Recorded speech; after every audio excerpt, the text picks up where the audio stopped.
With the profusion of mobile technology in schools today, we immediately think of the advantages that make learning more engaging and meaningful.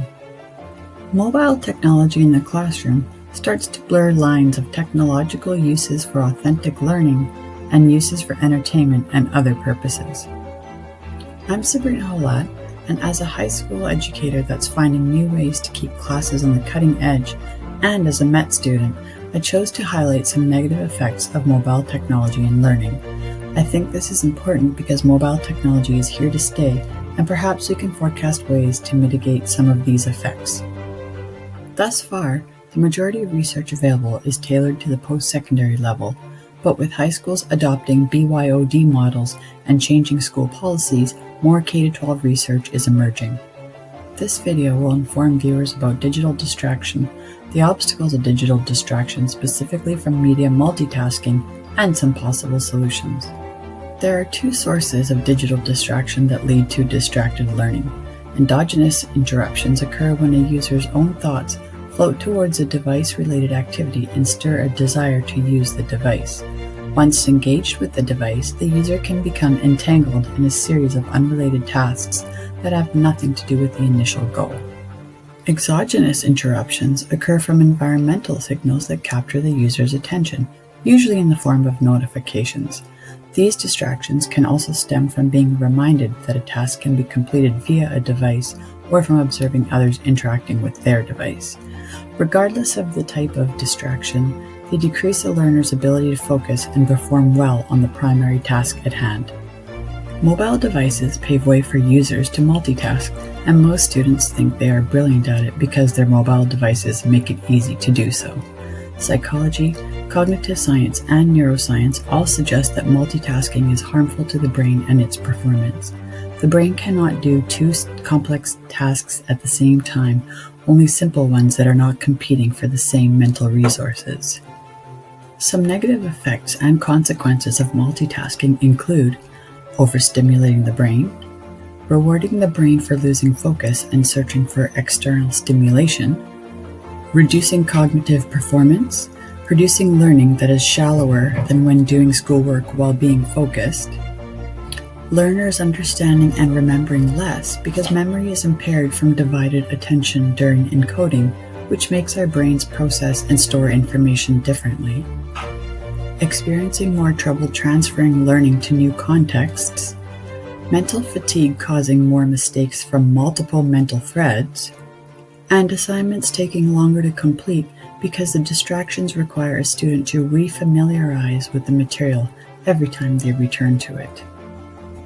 From extensions of studies on adults, it has been suggested that the relationships between cognitive abilities and media multitasking are established by middle adolescence.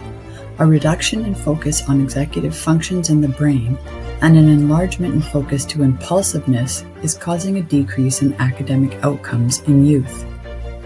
Since the brain is the largest organ to become anatomically mature, and because media multitasking affects the prefrontal cortex, if young students don't build up the neural circuitry that focused attention requires, they may face problems keeping their emotions in check and being empathetic.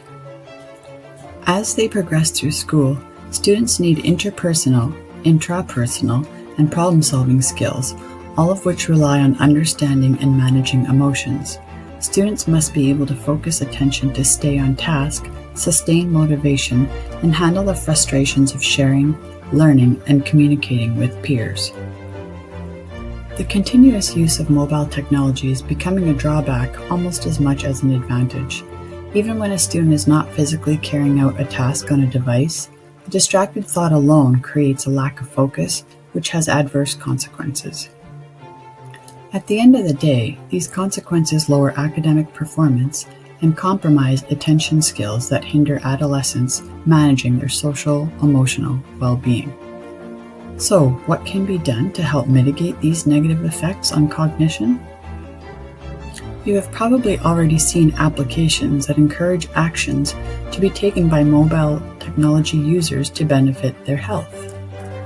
For example, there are many apps that trigger users to look away, blink, take a break, and stretch at timed intervals.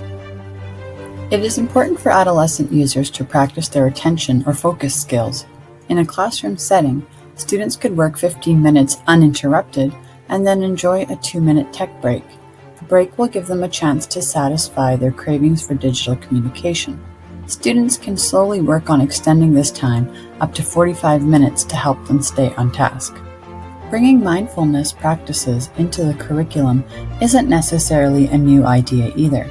However, with the integration of these practices, educators are playing a part in the social and emotional well-being of learners and their attainment of academic outcomes. Mindful practices can look like many things in the classroom. They can be anything from closing eyes and focusing on delicate sounds to breathing exercises.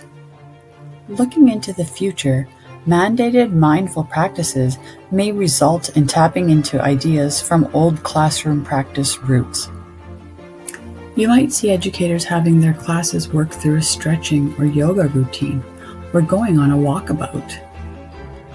Walkabouts entail getting out of the classroom to observe something in its environment, making observations thoughtfully and mindfully, and perhaps sharing them with the group. This sharing can be done in any context and can easily be tailored to specific class subjects. The future will reveal other interesting ways to harness mindful practices into our classrooms. Mobile technology is here to stay, and as educators, we need to embrace it and be experienced at how we are using it. Its effectiveness and efficiency still relies on the human factor.